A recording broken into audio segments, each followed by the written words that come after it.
Hello बच्चों, let's see question. A wave of propagating along x axis the displacement of particle of medium z direction at t equal to 0 is given by z is equal to minus x plus 2 का whole square where x is a meter and t equal to 1 second. Same disturbance is given by the z is equal to minus of 2x minus 2 minus x का whole square. Then the wave propagation velocity is. तो बच्चों सबसे पहले हम की concept देख लें. हम की कॉन्सेप्ट क्या है हमारे पास? की कॉन्सेप्ट है travelling wave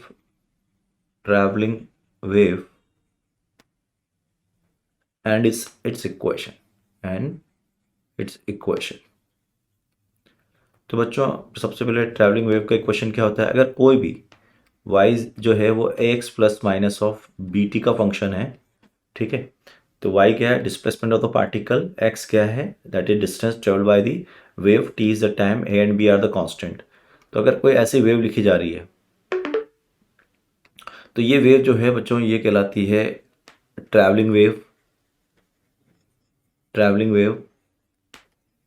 equation with a finite solution of y. Finite solution of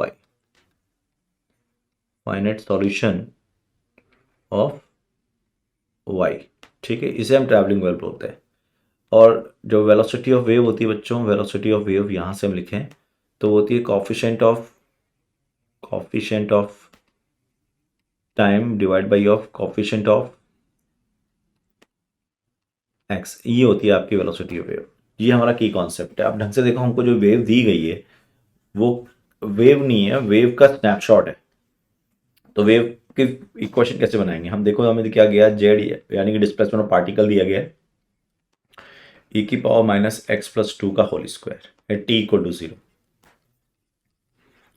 and Z is equal to e की पावर माइनस 2 माइनस एक्स का whole square at T equal to 1. तो बच्चों लेट हमारे पास जेड जो है वो e power of minus of A X plus B T है, ये फंक्शन है, ठीक है. तो इसको मैं ऐसे लिखूं तो देखो ये जस्टिफाइड हो जाएगा, minus x plus 2 and minus of we T और इसका होल स्क्वायर. अगर मैं ये क्वेश्चन लिखता हूं तो ये क्वेश्चन बच्चों सिमिलर इक्वेशन हो जाएगी जैसे हम लिख के आए हैं वेव की इक्वेशन. ये फंक्शन हो गया, तो Z is the function of A X plus minus of B T, ठीक है. और ये वेलोसिटी अभी होगी v divide by coefficient of x.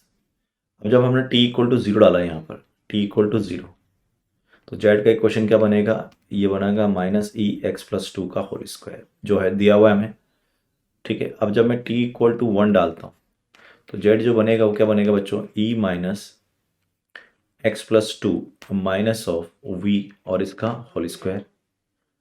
अब अगर मैं यहाँ से v को 4 मान लूँ, थोड़ी देर के लिए सोचो, इसको 4 मान लिया, तो जो z बनेगा वो बनेगा माइनस ऑफ x माइनस 2 का होल स्क्वायर. और अगर मैं माइनस बाहर ले लूँ तो बच्चों ये z is equal to e की power minus of 2 minus of x का होल स्क्वायर, ये बनेगा.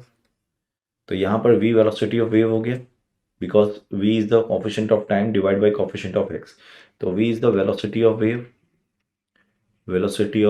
वेव. तो वेलोसिटी ऑफ वेव कितना हो गया बच्चों? ये 4 मीटर पर सेकेंड. ये वेलोसिटी ऑफ वेव हो गया 4 मीटर पर सेकेंड.